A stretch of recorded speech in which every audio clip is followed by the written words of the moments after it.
Hey guys, welcome back.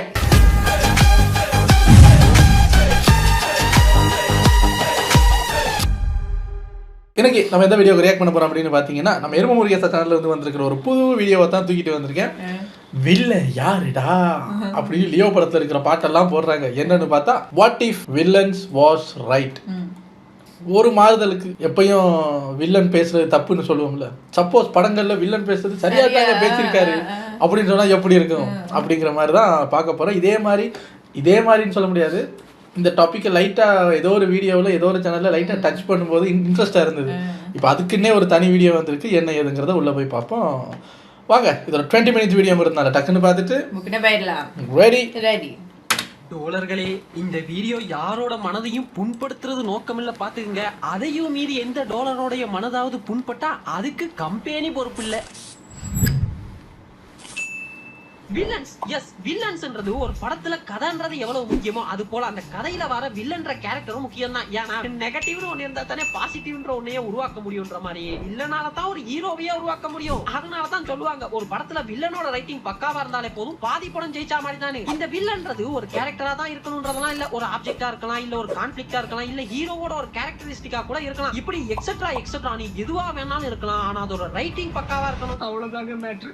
நீங்க உங்களுக்கு சும்மா ஜஸ்ட் இமேஜின் பண்ணி பாருங்க, உங்களுக்கு பிக் பாஸ்ல ஆரி எவ்வளவு பிடிக்கும். எத்தனையோ வித்தியாசமான ஓட்டுல கோடிக்கணக்கில் ஓட்டு வாங்கி ஜெயிச்சவர்னு சொல்றோம்ல, அந்த சீசன்ல பாலா இல்லைன்னா என்ன நடந்திருக்குன்னு ஜஸ்ட் இமேஜின் பண்ணி பாருங்க. எப்போ பார்த்தாலும் ஆரி கூட போய் இன்னும் தான் பேரை டேமேஜ் பண்ணிக்கிட்டு அப்படி மோதாம இருந்திருந்தா ஆரி வந்து சாதாரண ஒரு கண்டெஸ்டண்ட்டாக போயிருப்பாரு. அங்கே வில்லன்னு ஒருத்தர் வந்ததுனால தான் ஆரி எங்கேயோ போயிட்டாரு கடைசியில்.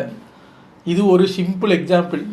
பிடிச்ச இல்ல ஒரு ஜெயிச்ச லெஜெண்டரியான படத்தை எடுத்து பாருங்களேன், அந்த படத்துல வில்லனோட கேரக்டர் பக்காவா இருந்திருக்கும். இப்படி ஒரு வில்லனா காட்டுறது என்னன்னா அவனோட நியாய தர்மங்கள், அண்ட் அந்த படத்துல ஹீரோவோட நியாய தர்மங்கள் தான். மோஸ்ட் ஆஃப் த டைம் ஹீரோவோட இன்டென்ஷன் சரியானதா இருக்கும், வில்லனோட இன்டென்ஷன் ஒரு கெட்ட இன்டென்ஷனா இருக்கும். அதனாலயே அவன் பண்ற விஷயங்கள்லாம் கெட்டதா இருக்க போய் அவன் வில்லனாவும் இருப்பான். பட் ஒரு சில படங்கள்லாம் இருக்குதுங்க, அதுல வில்லன் பண்ற விஷயங்கள்லாம் கரெக்டானதா இருக்கும். ஈவன் தோ ஹீரோ தான் தப்பெல்லாம் பண்ணிட்டு இருப்பாரு, ஆனா நல்லது பண்ற இல்ல நல்லவனா இருக்க அந்த கேரக்டர் வில்லனாவும், கெட்டது பண்ணி கெட்டவனா இருக்க அந்த கேரக்டர் ஹீரோவாவும் காட்டியிருப்பாங்க. அப்படிப்பட்ட ஒரு 10 படத்தை தான் எடுத்துட்டு வந்திருக்கேன். இது ரேங்கிங் ஒன்றும் கிடையாது, சும்மா ரேண்டமா சொல்றேன் கேளுங்க. சோ வணக்கம் டோலர்களே, what if the villain was right. அப்போ ஆரம்பிக்கலாங்களா? எருமையா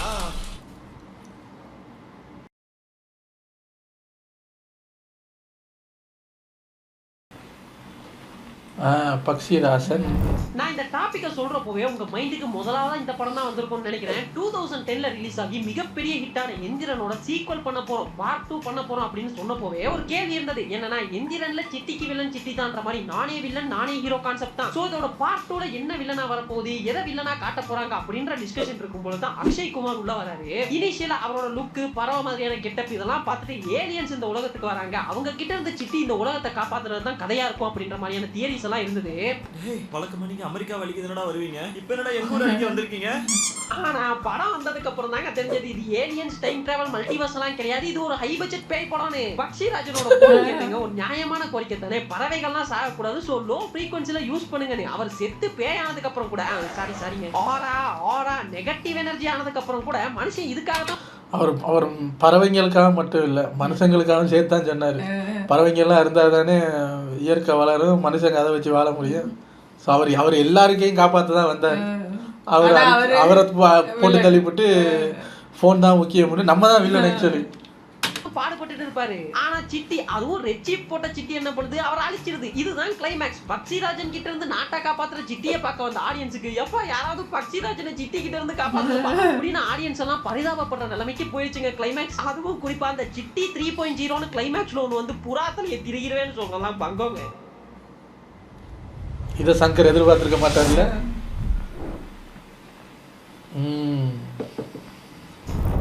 செவன் இப்போ ரீசெண்டா வந்து ட்ரெண்டான ஒரு மூவிங்க இது. இந்த படத்தோட கதைன்னு பாத்துட்டீங்கன்னா சிட்டில தொடர்ந்து கொலைகளா நடக்கும். அது ஒரு போலீஸ் இன்வெஸ்டிகேட் பண்ணுவாரு. கிளைமேக்ஸ்ல பாத்தீங்கன்னா அந்த போலீஸ் தான் அந்த கொலையெல்லாம் பண்ணிருப்பாரு.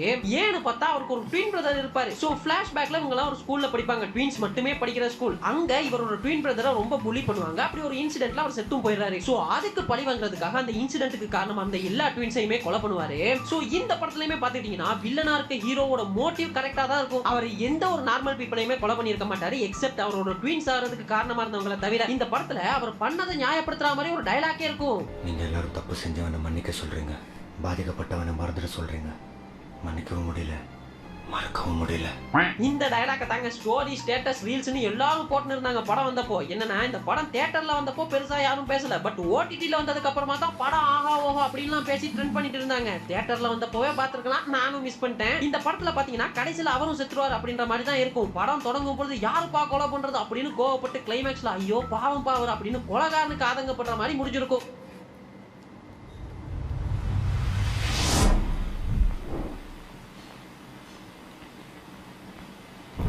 மின்னலே 2001ல ரிலீஸ் ஆகுதுங்க. GVM ஓட ஃபர்ஸ்ட் மூவி, டைரக்டோரியல் டெபியூ. இந்த படத்தோட கதை ஆல்மோஸ்ட் எல்லாருக்கும் தெரிஞ்சிருக்கும். தெரியாதவங்களுக்காக சொல்றேன். அப்பாஸும் மாதவனும் ஒரே காலேஜ்ல படிப்பாங்க. அப்பாஸ் நல்ல பையன், படிக்கிற பையன். மேடி கொஞ்சம் ரவுடி பையன்ற மாதிரி ரெண்டு பேருக்கும் காலேஜ்ல இருந்தே ஆகாது. அப்படியே கட் பண்ணா காலேஜ் முடிய மேடி ஒரு ப்ரொஃபஸரா இருப்பாரு. Abbas foreign போயிடுவாப்ல. சோ இங்க இருக்க மேடி ஒரு பொண்ணை பாக்குறாரு. அதுதான் ரீமா சென். அவங்களுக்கு ஃபாரின்ல ஒரு மாப்பிளை பார்த்திருப்பாங்க. அது யாருன்னா அப்பாஸ். சோ மேடிக்கு அந்த ஃபாரின் மாப்பிளை யார் அப்படின்றதெல்லாம் தெரியாது. பட் அந்த ஃபாரின் மாப்பிளையே இவர் தான் அப்படின்னு சொல்லி கொஞ்ச காலத்துக்கு ஏமாத்தி ரீமா சென்னை லவ் பண்ணுவாரு. அதுக்கப்புறமா அப்பாஸும் வந்துருவாரு. உண்மை தெரிஞ்சிடும்ன்ற மாதிரி எல்லாம் கதை போகும். இப்போ அந்த கதையை நரேட் பண்ணும்போது உங்களுக்கு மேடி தானே வில்லன்ற மாதிரி தோணும். ஏன்னா காலேஜ்ல இருந்தே ரவுடியா இருந்து ஏமாத்தி லவ் பண்ணின்னு மேடியோட கேரக்டர் தான் கொஞ்சம் வில்லனிக்கா இருக்கும். ஆனா இந்த படத்தோட உண்மையான வில்லன் அப்பாஸுங்க. வில்லன்னா வில்லன்னே இல்ல, இந்த மேடிக்கு வர பிரச்சனைக்கெல்லாம் காரணமாவே அப்பாஸ் தான் இருப்பாருன்ற மாதிரி. ஆனா நியாயம்னு பாத்துக்கிட்டீங்கன்னா அது அப்பாஸ் பக்கம் தான் இருக்கும். But still he is villain. But மேடியோட ஃப்ரெண்ட்ஸ் எல்லாருமே அவரை வில்லன்ற மாதிரியே தான் ட்ரீட் பண்ணுவாங்க. அப்புறமா கிளைமேக்ஸ்ல பாத்துக்கிட்டீங்கன்னா அப்பாஸே மேடியை ரீமா சென் கூட சேர்த்து வச்சிருவாருன்ற மாதிரி முடிச்சிடுவாங்க. அவளுக்கு ஒண்ணுதான் பிடிச்சிருக்கு, ஒண்ணுதான். அதனால தான் அவளை உங்ககிட்டே அடிச்சுட்டு வந்துட்டேன். ஒரு 5 நாள்ல நீ என்ன தோக்கடிச்சிட்டேன். உனக்கு தான். இந்த காலத்துல ஆமால அப்ப வில்லன் யாருங்க? நீங்கலாம் வலிக்க கொண்டா தரீங்க பாருங்க. உங்கள மாதிரி மனுஷன்லாம் இருக்கனாலதான் கொஞ்சமாச்சு மழை பெய்யுது. படம் பூரா வில்லனா இருந்துட்டு கிளைமேக்ஸ்ல ஹீரோ ஆயிடுவாப்ல. இப்போ கூட யார்ட்ட வேணாலும் கேளுங்க, மின்னலே படத்தோட ஹீரோ யாருன்னு கேட்டா மேடின்னு தான் சொல்லுவாங்க. ஆனா இதோட உண்மையான ஹீரோ அப்பாஸ் தாங்க. மேடி தான் வில்லன். இந்த படம் வந்தப்போ எனக்கு இன்னொரு படத்துல யாரு வில்லன்னு சொல்லுங்க. அந்த படத்தை நான் ஃபுல்லா பார்க்கல, அறகுறையா அங்கங்க பார்த்துருக்கேன். இயற்கை இன்னொரு படம் இருக்குல்ல, நம்ம அருண் விஜய் ஷியாம் நடிச்சது.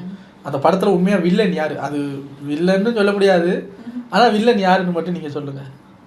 இது ஒரு ட்ரெண்ட் செட்டிங் மூவியாவே இருந்தது. குறிப்பா அந்த ஹாரிஸோட மேடி பிஜிஎம் எல்லாம் இருக்கும். வில்லன் வர்றாரு இப்படின்னு இதெல்லாம் ஒண்ணு சேர்ந்து இது ஒரு ட்ரெண்ட் செட்டிங் எலிமெண்டாவே இருந்ததுங்க. ஹிந்திலயுமே இந்த படத்தை ரீமேக் பண்ணியிருந்தாங்க. இவளும் இருந்து என்ன பண்ண, இந்த படத்துல வில்லன் வாஸ் ரைட். ஒருவேளை இந்த படத்தை அப்பாஸோட பாயிண்ட் ஆஃப் வியூல சொல்லியிருக்கணுமோ?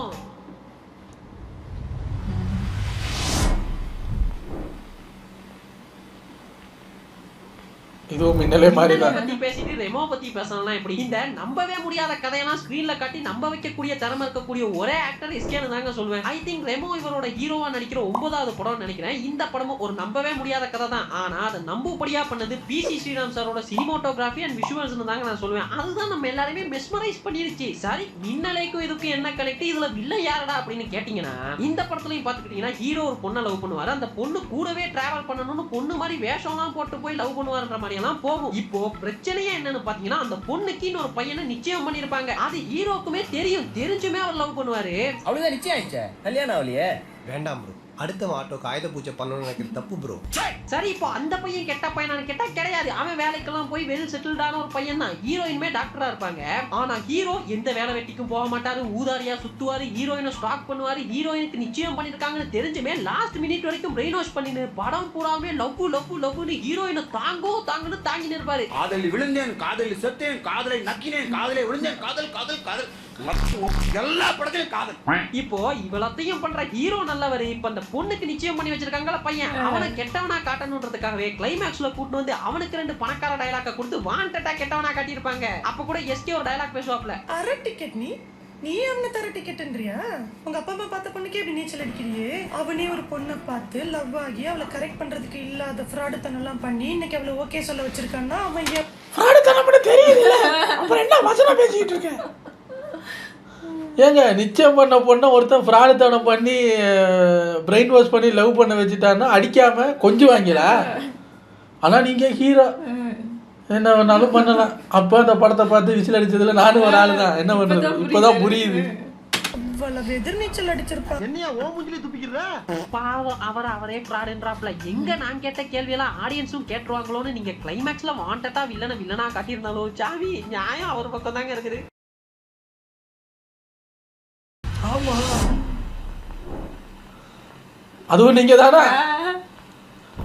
பாருங்க, ரெமோவை பத்தி பேசிட்டு மான் கராத்தே பேசலாம். அப்படி அண்ணனோட படங்கள் அல்லாலாம் வந்துனே இருக்குது பாருங்களேன். மான் கராத்தே ஆப்வியஸ்லி உங்களுக்கே தெரிஞ்சிருக்கும். பீட்டர் மான் கராத்தே பீட்டர் வானமா போல எதுவுமே செய்யாம சும்மாவே இருக்கக்கூடிய ஹீரோ பீட்டர் ஒரு பாக்ஸரே கிடையாது. பட் 4 மாசத்துக்கு அப்புறமா நடக்க போறத தெரிஞ்சுக்கிற ஒரு ஃப்ரெண்ட்ஸ் கேங் பீட்டரை பாக்ஸர் ஆக்கலாம் அப்படின்னு ட்ரை பண்றாங்க. பீட்டர் லவ் பண்றாரு. கிளைமேக்ஸ்ல பாக்ஸரே இல்லாத பீட்டர் உண்மையான பாக்ஸர் பீட்டரை ஜெயிச்சா தான் அவரோட லவ்வே அவருக்கு கிடைக்கும் அப்படின்ற நிலைமைக்கு போயிருவாப்ல. இப்போ இந்த பாக்ஸரே இல்லாத ஹீரோ பீட்டர் உண்மையான பாக்ஸர் கிட்ட போய் கெஞ்சிராப்ல மேட்சை விட்டு கொடுக்க சொல்லி. ஆனா அந்த பீட்டர் மேட்சை விட்டு கொடுக்க மாட்டேன்றாப்ல. இப்ப அவர் வில்லனாச்சே, வில்லனை காட்டணும்ல. அங்கதான் டைரக்டர் பிரில்லியன்ட்டான மூவ் பண்றாப்ல. பாக்ஸர் பீட்டர் கேக்குறான், உன் லவர் அனுப்பி நான் மேட்சை விட்டு கொடுக்குறேன்னு. அதுல மோட்டிவேட் ஆகி கிளைமேக்ஸ்ல பீட்டர் அடிச்சு ஜெயிக்கிறாப்ல மான் கராத்தே பீட்டர். உங்க அக்காவை நான் வச்சுக்கிறேன், என் பேக்கரியை வேணா நீ வச்சுக்க. அதுக்கு நீ என்ன சொன்ன?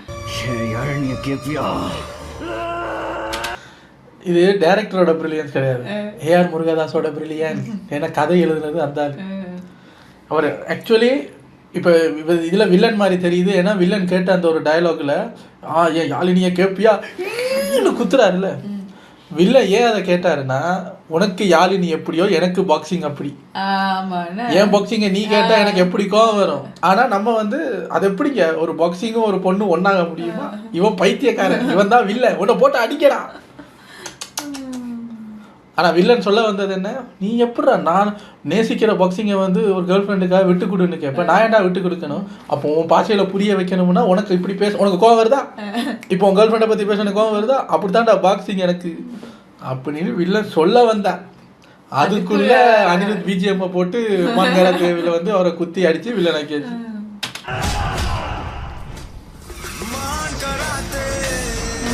இல்ல இது தேவையா? இல்ல நான் கேட்கிறேன், இது தேவையா? நியாயமா பாத்தீங்கன்னா அந்த பாக்ஸர் பீட்டர் இருக்கார்ல, அது அவரோட மேட்சுங்க. அவரு அதுக்காகவே ட்ரெயின் பண்ணி பிராக்டிஸ் எல்லாம் பண்ணி எல்லா மேட்சையும் ஜெயிச்சு ஃபைனல்ஸ் வந்திருப்பாரு. பட் ஃப்ரம் ஸ்டார்டிங் எந்த ஒரு மோட்டிவும் இல்லாம வெறும் லக்க மட்டுமே வச்சு ஜெயிச்சு வந்த பீட்டருக்கு ஒத்த வரியில பாக்ஸர் பீட்டர் கேரக்டரை நாஸ்தி பண்ணி வில்லனாக்கி இருப்பாங்க. எப்படி பார்த்தாலும் வில்லன் வாஸ் ரைட்.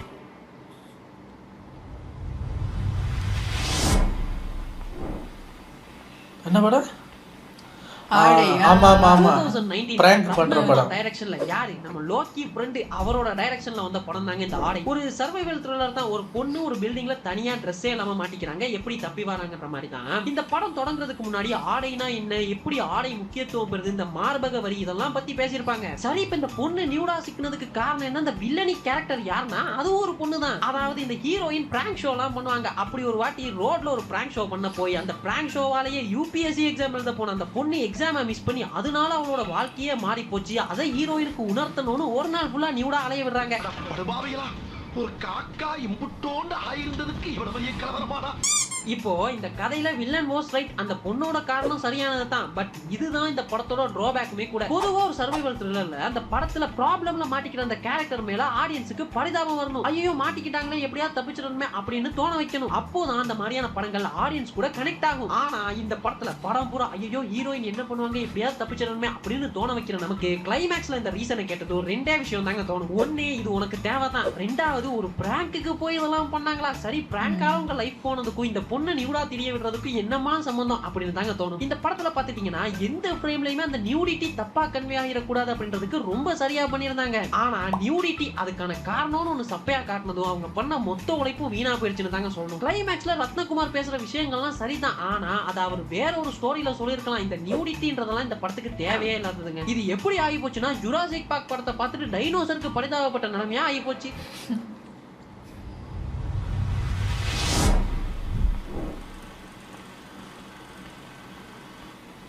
இந்த படத்தை இந்த லிஸ்ட்ல ஆட் பண்ணதுக்கு என்ன கமெண்ட் செக்ஷன்ல கடிப்பீங்களோ தெரியல. ஒரு படம் அதோட ஒரிஜினலை விட ரீமேக் நல்லா இருக்கும்னா அது இந்த படம் தாங்க. ஏன்னா இந்த படமே முன்னாபாய் அப்படின்ற ஹிந்தி படத்தோட ரீமேக் தான். ஆனா இது ரீமேக்னே தெரியாத அளவுக்கு கிரேசி மோகன் சார் இந்த படத்தை செதுக்கிருப்பாப்ல. 2 படத்தையும் பார்த்தவங்களுக்கு தெரியும் வசூல் ராஜா MBBS எவ்வளவு ஃப்ரெஷ்ஷா இருக்கும்னு. இந்த படத்தோட கதை எல்லாருக்குமே தெரியும். அப்பாவோட ஆசையை எப்படியாவது நிறைவேற்றணும்னு ரவுடியா இருக்க ராஜா டாக்டராக ட்ரை பண்றாப்ல. ஒரு ரவுடி ஃபோர்ஜரி எல்லாம் பண்ணி டாக்டராக ட்ரை பண்ண பாக்குறான்னு அந்த காலேஜோட டீன் பிரகாஷ் ராஜ் கேரக்டர் அதை தடுப்பாப்ல. நல்லா கவனிச்சீங்கன்னா தெரியும் இந்த டீன் கேரக்டர் பிரகாஷ் ராஜ் இருக்கார்ல அவரோட இன்டென்ஷன் சரியா தான் இருக்கும். ஹீரோ தாங்க ரவுடியா இருப்பாரு, ஃபோர்ஜரி பண்ணி எல்லா எக்ஸாமும் பாஸ் பண்ண பாப்பாரு. ஆனா இதெல்லாம் தடுக்கிற பிரகாஷ் ராஜ் நமக்கு வில்லனா தெரிவாரு. ஒரு சில இடத்துல எல்லாம் அவர் மேல ஏன் இப்படி எல்லாம் பண்ணிட்டு இருக்காரு அப்படின்னு வெறுப்பு கூட வருங்க. ஓகே இவன் ஏமாத்திருக்கான்னு நான் நிரூபிச்சு காட்டுறேன். ஓகே காய்ஸ், நாளைக்கு காலையில 8 மணிக்கு அசெம்பிளி ஹால்ல. சொல்ல போனா இந்த சமுதாயத்துக்கு ஒரு போலி டாக்டர் உருவாகிறத தடுத்திருக்காரு. ஆனா அப்ப வந்து நம்ம யோய் இன்னையா நீ இப்படி பண்ற அப்படிங்கிற மாதிரி திட்டிருக்கோம். எவ்வளவு இன்ஃப்ளூயன்ஸ் பண்ணிட்டாங்க பாருங்க நம்மள ஒரு படத்துல. இவர் ஃபோர்ஜரி பண்ணி எக்ஸாம் எழுதி கடைசியில் டாக்டர் ஆகி வந்து நமக்கே ஊசியை போட்டு கொண்டுட்டாருன்னா அப்போ தெரியும் நமக்கு ஐயா பிரகாஷ் ராஜ் ஐயா நல்லவையா நீ அப்படிங்கிற மாதிரி. நான் ராஜாராமனை கேள்வி கேட்கிறேன். ஒரே ஒரு கேள்விக்கு பதில் சொல்ல முடிச்சா போதும் அவன் இந்த ஹாஸ்பிடல்ல இருக்கலாம். What is wrong with you man? Hero villain முரணெல்லாம் தாண்டி அந்த படத்தோட ஸ்கிரீன் பிளேல நம்மள கிரிப்பா வச்சிருந்ததுக்கு காரணம் கிரேசி மோகன் சாரோட மகிமனை தாங்க சொல்லணும். மோரோவர் இது ஒரு ஹோல்சமான படங்க. இதுல நமக்கு இந்த ஹீரோ வில்லன் கான்ஃப்ளிக்ட் எல்லாம் நினைக்கவே தோணாது. இப்போ கேட்கலாம் ப்ரோ இந்த லிஸ்ட்ல டிராகன் டான் இதெல்லாம் வரும்ல. டிராகன்ல மிஸ்கின் மோரோவர் வில்லனே கிடையாது. ஸ்டார்டிங்ல இருந்தே அவர் நல்லதுதான் பண்ணிட்டு இருப்பாரு. சோ அவர் வில்லன்ற மாதிரி எங்கேயுமே போர்ட்ரேட் பண்ணிருக்க மாட்டாங்க. செகண்ட் இந்த டான் படம் பூரா டாக்ஸிக் பேரண்டிங் பண்ணிட்டு கிளைமேக்ஸ்ல உனக்காக தான்பா பண்ண அப்படின்னு சொல்ற அப்பா கேரக்டர் இந்த லிஸ்ட்ல சேர்க்கவே முடியாது. ஏன்னா அவரோட இன்டென்ஷன் கரெக்டா இருந்தாலும் டாக்ஸிக் பேரண்டிங் தப்பு இல்ல. வேணும்னா அந்த எஸ்ஜே சூர்யா கேரக்டரை இந்த லிஸ்ட்ல சேர்த்துக்கலாம்.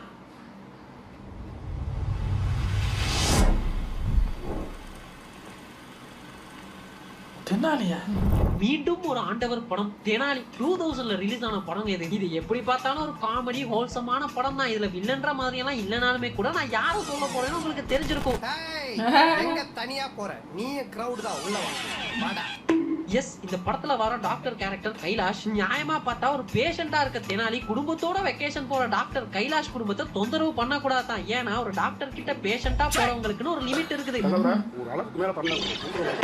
ஆனா தெனாலி அவர் போற இடத்துக்கெல்லாம் போய் அவரோட ஃபேமிலிக்குள்ளாரவே குத்த வச்சு உட்காந்துருவாப்ல. சோ இதனால தன்னோட பீஸ் ஆஃப் மைண்டை இழந்து போற டாக்டர் கைலாஷ் தெனாலியா ஆரம்பத்துல இருந்து சென்னைக்கு அமைச்சு வைக்கிறதுக்கு தான் ட்ரை பண்ணுவாப்ல. ஒரு கட்டத்துல தொல்லை தாங்க முடியாம போலீஸ்ல மாட்டி விடுறது, கடைசில எல்லாம் பாத்தீங்கன்னா ஒண்ணுமே பண்ண முடியாம கொல்லுறது, பாம்பு வைக்கிற நிலைமைக்கே போயிடுவாப்ல மனுஷன். இவ்வளவும் பண்ணாலும் நியாயம்னு ஒண்ணு பாத்தீங்கன்னா அது கைலாஷ் பக்கம் தாங்க இருக்கும். ஏன்னா வெக்கேஷன் போன இடத்துல வந்து டிஸ்டர்ப் பண்றது, ஃபேமிலிக்குள்ள ஒருத்தராவே மாறுறது, ஆல்ரெடி நிச்சயம் பண்ண போற டாக்டர் கைலாஷோட தங்கச்சியை லவ் பண்றதுன்னு ஹீரோ தெனாலி கேரக்டர் தான் பல சில்மிஷ வேலைகள்லாம் பண்ணிட்டு இருப்பாரு. பட் இந்த படத்துலயும் எங்கேயுமே நமக்கு என்னையா இந்த தெனாலி கேரக்டர் இப்படி எல்லாம் பண்ணிட்டு இருக்காரு அப்படின்னு தெனாலி மேல நமக்கு வெறுப்பு வராது. டாக்டர் கைலாஷ் மேல தான் வெறுப்பு வரும்.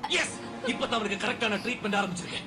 போலீஸ் அவனை முட்டிக்கு முட்டி தட்டுவாங்க. இந்த குதிகால் இருக்குல்ல குதிகால் அதுல லட்டிய வச்சு பட்டார் பட்டார் பட்டார் நடிப்பாங்க. அப்புறம் அந்த நெயில் இருக்குல்ல நகம் நகம் அதை ஒவ்வொன்றையும் அந்த கட்டிங் பிளேட வச்சு அப்படியே புட்டிக்கி புட்டிக்கி புட்டிக்கி புட்டிக்கி எடுப்பாங்க. அப்பதான் அவனுக்கு புத்தி வரும். Yes, I am enjoying it. எல்லாம் மனுஷ ஜென்மம் தானா?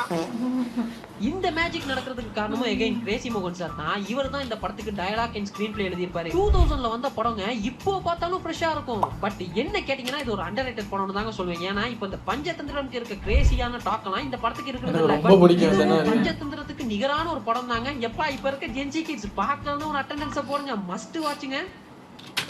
ஆனா இதுல கமல் சார் அந்த ஃபேமிலியை போய் டிஸ்டர்ப் பண்ணுறாரு. அவர் அந்த ஃபேமிலியில் இவர்கிட்ட இருந்து அந்த ஃபேமிலியை காப்பாற்ற ட்ரை பண்ணுறாரு. எல்லாம் ஓகே தான்.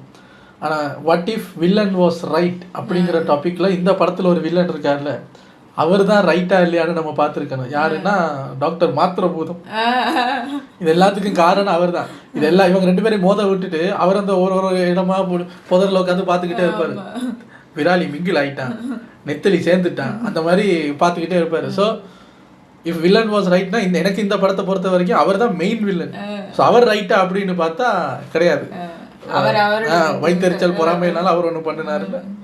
ஸோ இதில் நீங்கள் கூட ஸ்க்ரீனில் டைமில் வர்றது ஜெயராம்னால அவர் வில்லன் மாதிரி தெரியுது. அப்படி பார்த்தா அந்த டாக்டர் இல்லாமல் பார்த்தா இவர் வில்லன் வாஸ் ரைட்டு தாங்கிற மாதிரி தான் இருக்குது.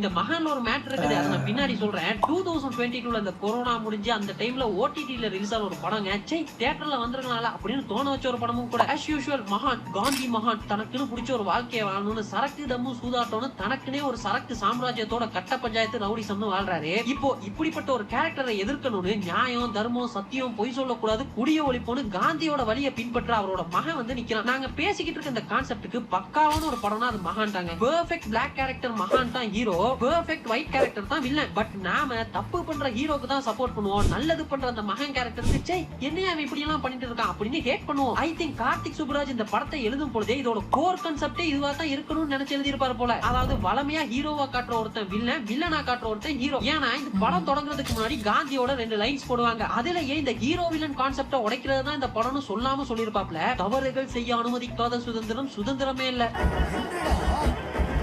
போலீஸ் காட்டுப்பா, போலீஸ் ஒப்புள்ள போலீஸ் பா. எயில போமா சிறப்பு தனிப்படை. நான் வரணும்னு ரொம்ப ஆசைப்பட்ட போல அதான் வந்துட்டேன். ஆடுவோம் ஆரம்பிச்சிட்டேன். அப்பா ஆட்டம் அருமைடாங்க. இந்த படத்துல ஒரு மேட்டர் இருக்குன்னு சொன்னல, அது என்னன்னா பொதுவா இந்த மாதிரியான கேங்ஸ்டர்ஸ் மூவி இல்ல ஹீரோ எப்படி பழி வாங்கினாரு, கொலையை எப்படி மறைச்சாரு, எப்படி கொள்ளடிச்சாரு, இந்த மாதிரியான மூவில எல்லாம் அதுல வர அந்த போலீஸ் கேரக்டர் இருக்குல்ல, அவங்க பக்கம் தான் என்னைக்குமே நியாயம் இருக்கும். ஏன்னா படம் பூரா ஹீரோ தப்பு தான் பண்ணிட்டு இருப்பாரு, அதை அவங்க தடுப்பாங்க. ஆனா ஆடியன்ஸுக்கு இதெல்லாம் மறக்க வைக்கணும்ன்றதுக்காக ஹீரோ பண்ற தப்புக்கு பிளாஷ்பேக்ல ஒரு நியாயமோ இதுதான் நடந்தது, இல்ல அந்த போலீஸ் கேரக்டர் கொஞ்சம் ரூடான ஆளு இதெல்லாம் பழி வாங்குறதுக்காக தான் அவர் பண்றாருன்னு போலீஸ் கேரக்டருக்கு எதனால ஒரு வீக்னஸ் வச்சு அந்த போலீஸ் கேரக்டரையே டம்மி பண்ணி தப்பு பண்ற ஹீரோ கேரக்டரை பெரிய கேரக்டர்ன்ற மாதிரி காட்டிடுவாங்க. Bad inspector and the rowdy. இதனாலேயே ஹீரோ என்னதான் தப்பு பண்றாருன்னு தெரிஞ்சிருந்தாலும் சப்கான்ஷியஸா நம்ம அவருக்கு தான் சப்போர்ட் பண்ணிட்டே இருப்போம். ஏன்னா இந்த ரியல் வேர்ல்டுல இந்த சட்டம் நியாயம் இந்த போலீஸ் எல்லாம் இருக்கதால தான், இதுக்கு கட்டுப்பட்டு இருக்கதால தான் நம்ம எல்லாருமே எத்திக்கலா நடந்துக்கிறோம். மத்தபடி நாங்க எங்களை அவுத்து விட்டாங்கன்னு வச்சுக்கோ, சிறகு அடிப்போம் நாங்க. பட் ஹியூமன் நேச்சரே எப்படி பிஹேவ் பண்ணுனா, தனக்குன்னு ஒரு பிரச்சனை வந்துட்டா அதுல இருந்து சரியான வழியிலயோ தப்பான வழியிலயோ தப்பிக்க மட்டும் தான் பாக்கும். சோ ஒரு படத்துல நம்மளால பண்ண முடியாததெல்லாம் ஹீரோ பண்ணும் பொழுது நம்மள அறியாமலே நம்ம ஹீரோக்கு சப்போர்ட் பண்ணுவோம். இது ஒரு ஹியூமன் சைக்காலஜி. இப்போ இந்த மாஸ்க்னு ஒரு படம் வந்ததுல, கவினோட படம், அதுல ஒரு சூப்பர் மார்க்கெட் சீன் இருக்கும். அந்த சீன்ல இந்த கான்செப்ட் ரொம்ப சிம்பிளா காட்டி இருப்பாங்க. சும்மா போய் பார்க்கலன்னா பாருங்க, நல்ல படம் தான். வாங்க சாப்பிட்டுக்கிட்டே நல்லா இருக்கு. பேசலாம்.